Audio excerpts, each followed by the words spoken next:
बर्फ की सफेद चादर को हम शांति और सुंदरता की निशानी मानते हैं, लेकिन क्या हो अगर मैं कहूं कि इसी बर्फ के नीचे मौत छुपी हुई है।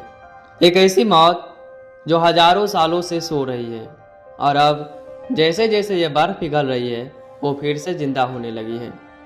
साइबेरिया की ठंडी जमीन, जिसे परमाफ्रोस्ट कहा जाता है, एक ऐसी जगह जहां साल भर बर्फ जमी रहती है। वैज्ञानिकों के लिए यह चिंता का विषय बन चुकी है, क्योंकि इसी जमी हुई धरती के नीचे हजारों साल पुराने वायरस और बैक्टीरिया दबे हुए हैं, जिन्हें इंसान ने पहले कभी नहीं देखा। वैज्ञानिक इसे ज़ॉम्बी वायरसेस कहते हैं, ऐसे वायरस जो मरे नहीं हैं, बस ठंडी नींद में थे। और अब जैसे जैसे परमाफ्रोस्ट पिघल रही है, ये दोबारा एक्टिव हो रहे हैं। 2022 में फ्रांस की एक research team professor Jean Michel Claverie के नेतृत्व में साइबेरिया की बर्फ से 48,500 साल पुराना वायरस बाहर निकला। इसका नाम पंडोरा वायरस येडोमा रखा गया। हैरानी की बात यह है कि यह वायरस अब भी एक्टिव था, यानी इतना पुराना होने के बावजूद वो आज भी जिंदा कोशिकाओं को संक्रमित कर सकता है। भले ही वह इंसान ना हो, लेकिन सिस्टम एक्टिव था।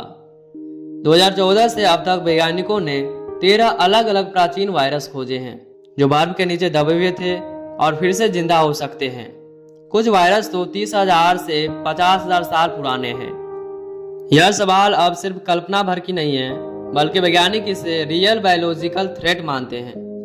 परमाफ्रोस्ट के अंदर दबे ये वायरस और बैक्टीरिया कभी प्राचीन जानवरों के शरीर में रहते थे, जैसे वूली मैमोथ, परहिस्टोरिक हॉर्सेस और अन्य स्पीसीज जो अब एक्सटिंक्ट हो चुकी है। और इन वायरसों में से कोई इंसान को संक्रमित करने की क्षमता रखता हो तो हम इसके लिए बिल्कुल भी तैयार नहीं है, क्योंकि हमारे शरीर ने कभी इन्हें पहचाना ही नहीं।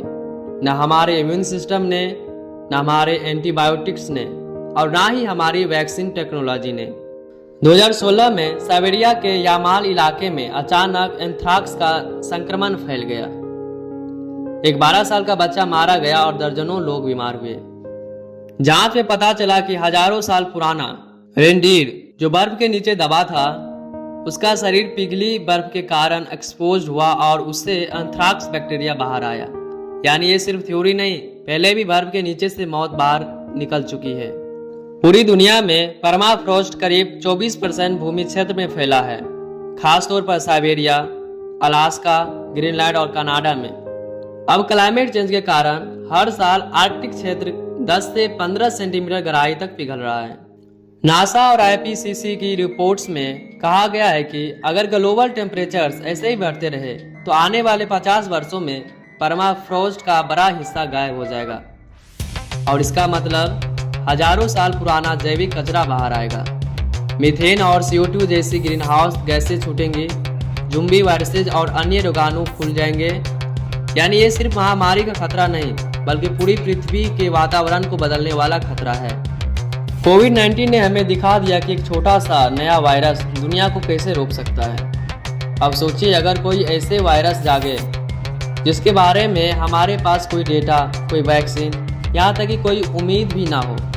WHO और UNEP की रिपोर्ट्स में कहा गया है कि हमें डिजीज एक्स के लिए तैयार रहना चाहिए, यानी ऐसा वायरस जो कभी इंसानों ने नहीं देखा।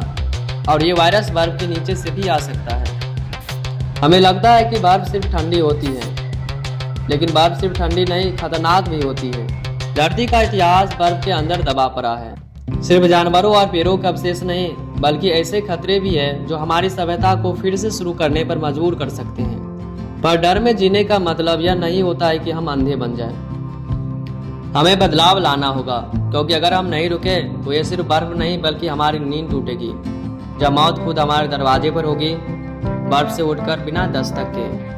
अगर ये वीडियो आपको नॉलेजेबल लगा हो तो लाइक, कमेंट और शेयर करें, और सब्सक्राइब करके बेल आइकन जरूर दबाएं। Be curious forever.